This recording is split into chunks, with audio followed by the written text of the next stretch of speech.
بسم اللہ الرحمن الرحیم۔ صحیح بخاری کتاب ایمان کا بیان، باب گناہ جاہلیت کے کام ہے، حدیث نمبر 30۔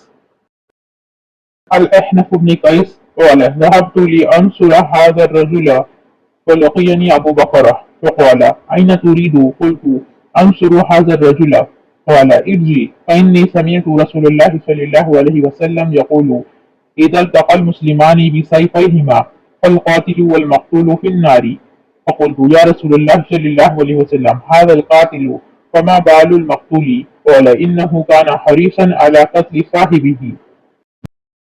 ترجمہ: احنف بن قیس نے کہا کہ میں اس شخص علی رضی اللہ تعالیٰ عنہ کی مدد کرنے کو چلا، راستے میں مجھ کو ابو بکر ملے، پوچھا کہاں جاتے ہو؟ میں نے کہا اس شخص علی رضی اللہ عنہ کی مدد کرنے کو جاتا ہوں۔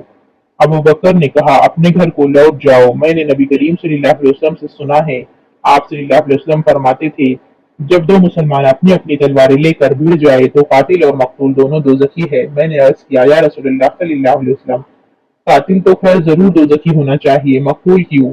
فرمایا وہ بھی اپنے ساتھی کو مار ڈالنے کی حرص رکھتا تھا، موقع پاتا تو وہ ضرور قتل کر دیتا، دل کے عزم صمیم پر وہ دوزخی ہوا۔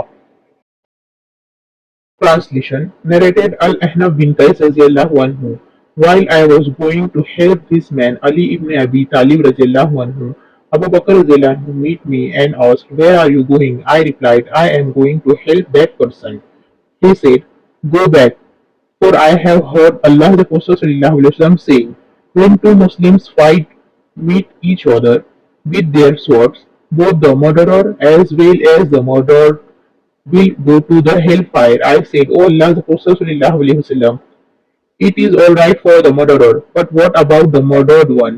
Allah the Prophet ﷺ replied, he surely had the intention to kill his companion.